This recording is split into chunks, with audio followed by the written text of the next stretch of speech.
কথা যেখিনি কথাখিনি তো কইছে তো কথা বেশি কবা লাগা নাই কথা মই খালি দুই চারটা কথা কম আছে যে আজকের দিনত যেটা আজকের দিনের পরিস্থিতি এই পরিস্থিতির জন্য বিগত সময় এর জন্য দায়ী কায় এটা হলো আসল কথা আজকের দিনে স্বাধীনতার পর থেকে ৭৫টা বছর চলে গেল চলে যাওয়ার পরে আজকের দিনের যেটা মুসলমানের যেটা দুরবস্থার যেটা পরিস্থিতি এই পরিস্থিতির জন্য আসল দায়ী কায় এলে এটা যদি দেখতে লাগে তাহলে তোমার সংবিধান দেখতে লাগে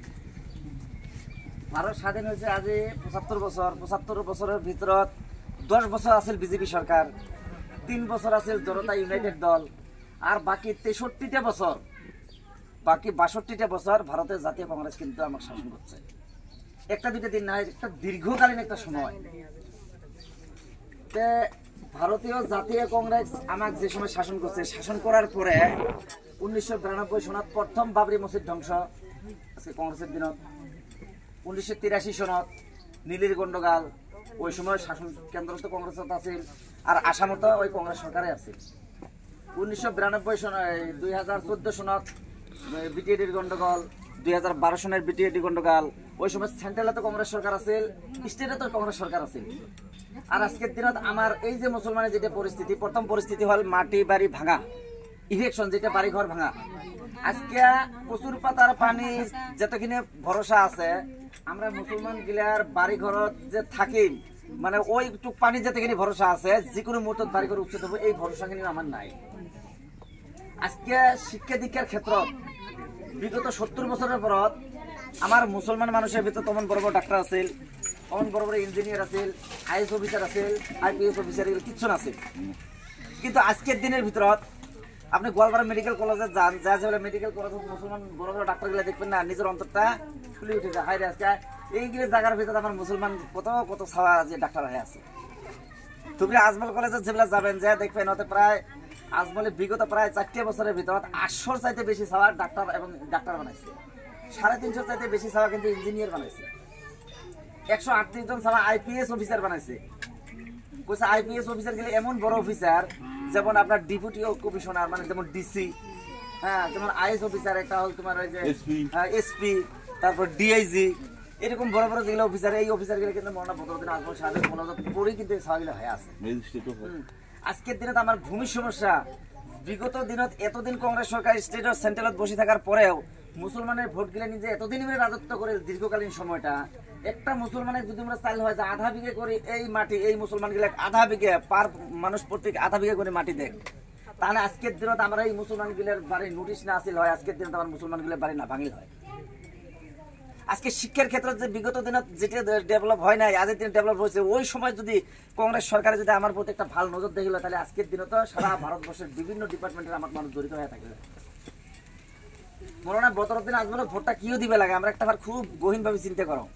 যে দেখেন পার্লামেন্ট এমন একটা জায়গা কইছে যে জায়গার ভিতর কোনো মানুষ যদি 10 মিনিটের জন্য নির্বাচন হয় আর নির্বাচিত হয়ে যায় ওই জায়গা যদি একটা কথা কয়াত হয় ওই কথাটা কিন্তু রেকর্ড হয় আর একটা কথাকে যদি একাধিকবার ৭, ৮, ১০ বার যদি উত্থাপন হয় কইছে যত বড় বিরোধী দল হোক ওই কথাটা সরকারে গৃহীত করে ওর উপর বাজেট দাখিল করে আর ওইটা জনসাধারণ মানুষের বস্তুটা ছড়ায় দেয় তো দেখেন ভাই মৌলানা বদরুদ্দিন আজমল সাহেবের ভূমি সম্বন্ধে আজকে নেটে সার্চ করে দেখেন ভূমি সম্বন্ধে কত শতবার মানে আপনার অ্যাসেম্বলিতে কইছে পার্লামেন্টের ভিতর আমার মুসলমানের ভূমির অধিকার সম্বন্ধে কতবার যুদ্ধ করিয়েছে আজকে মুসলমান মাইনরিটির মানুষগুলোর জন্য এক্সট্রা প্যাকেজ লাগে আজ শিক্ষার জন্য এক্সট্রা প্যাকেজ লাগে এই বিষয়ে ওটা হাজার হাজার বার ডিমান্ড দিয়েছে আজকে মুসলমানের মাটি লাগে এইবার হাজার হাজার এই বিষয় নিয়ে আলোচনা করিয়েছে ধুবড়ি থেকে ফুলবাড়ি ভিলেজ এটা বহুতবার কোয়ার পরে রাষ্ট্র ব্রিজ সরকার দিয়েই দিন কইছে এত বড় ব্রিজ যেটা ৮০ না ৮৫,০০০ কোটি টাকা ভারতের ভিতর এত বড় মানে মেগা প্রজেক্টের বাজেট একটাও হয় না আজকে চিন্তা করেন মৌলানা বদরুদ্দিন আজমলের জন্য আজকে এই প্রজেক্ট আমরা বাসু ৮০,০০০ কোটি আজকের দিনত ধুবড়ি মেডিকেল কলেজ যান ধুবড়ি মেডিকেল কলেজ এতদিন কিন্তু নাছিল মৌলানা বদরুদ্দিন আজমলের অতপ্রত জেহাদ বা অতপ্রত মেহনতের জড়িয়ে আজকে ধুবড়ি মেডিকেল কলেজ হয়েছে আজকে ধুবড়ি আজমল সুপার ফোর্টি হয়েছে বিভিন্ন জায়গায় যায় দেখেন আজমল ওমেন কলেজ আছে আজকে গোয়ালপাড়া আজমল মেডিকেল আছে এই কিছুদিন আগে ১ বছর আগে হয় নাই হরিদলে একটা চাওয়া মানে বেমারত পড়িল, পড়ে যাওয়ার পরে হতে যার চিকিৎসা করছে, বহুত বড় অপারেশন আছে, 1,30,000 টাকা গেছে। তারপরে আমার লগত যোগাযোগ করছে, আমরা মৌলানা আব্দুল মজিদ সাহেবের লগত যোগাযোগ করে দিয়ে আমরা কি করে দিচ্ছি, বদরদের আজমল সাহেবের লোক ইনভাইট করে দিচ্ছি। পরে ওই সাবাটার একটা টাকাও লাগে না, বিনা পয়সার সমস্ত টাকা মাফ হয়ে সাবাটা চিকিৎসা হয়েছে। এদিকে আমাদের উপকার হয় নাই, নিশ্চয়ই আমাদের উপকার হয়েছে। আর আজকের দিনে মুই বুগত থাপরে একটা কথা কবার পান যে বিগত ভারতবর্ষ স্বাধীনতার পর থেকে এত দীর্ঘকালীন সময় এই রাজত্ব করার পরে এমন একটা নজির না পাবেন, এমন একটা উদাহরণ থেকে না পাবেন যে ভারতীয় জাতীয় কংগ্রেস মুসলমানের জন্য এমন একটা ভাল কাম করছে, আর ওই ভাল কামটা কেন্দ্র করে আজকের দিনে আমরা মুসলমান শান্তিতে আছি পাবেন এমন দেখাবা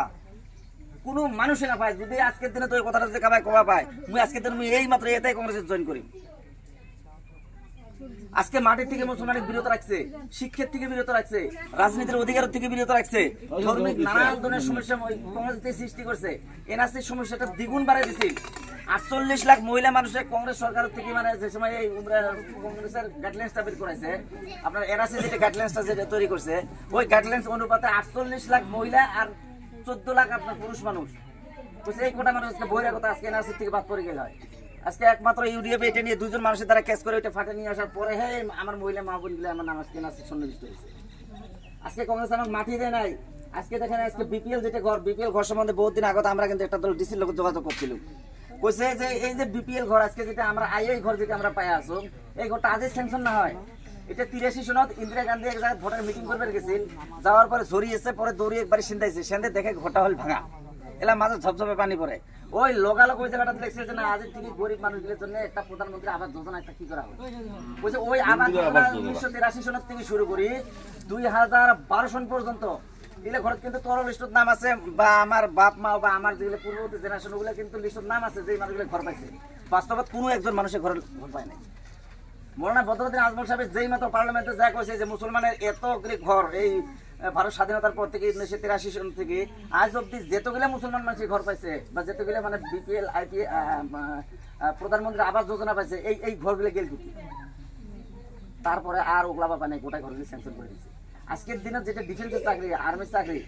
কইছে যে আজকের দিনও তো যদি সরকার নিরপেক্ষভাবে ভূমিকা নেয়, হ্যাঁ 5% করে দিলে মুসলমান লাখ লাখ সবাই আছে ডিফেন্সের চাকরি পাবো, কিন্তু ওই কোটাটা আমার জন্য বন্ধ করে ঠিক গেছে। সেজন্য ভাই কংগ্রেস এমন কোনো কাম করে নাই যে কামের উচিত আজকে আমার কংগ্রেসের গেম।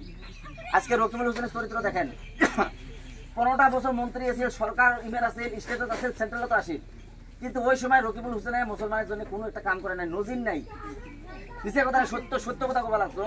রকিবুল হোসেনে মুসলমানের জন্য উন্নয়নশীল এমন কোন একটা কাম করার কোন নজির নাই। আজকের দিনে রকিবুল কি কয়ে আছে যে মৌলানা বদরুদ্দিন আজমল হারিয়ে যাওয়ার পরে আমরা বহুত উন্নয়ন করি। আরে বাবা ওই সময় ওই স্টেটত আসলে সরকার, সেন্ট্রালত আসলে সরকার, ওই সময়তে কোনো কাম করে পায় নাই। আজকে তো হল ভারতীয় আপনার কি কয় বিজেপি সরকার। আজকের দিন ওই কি করিব,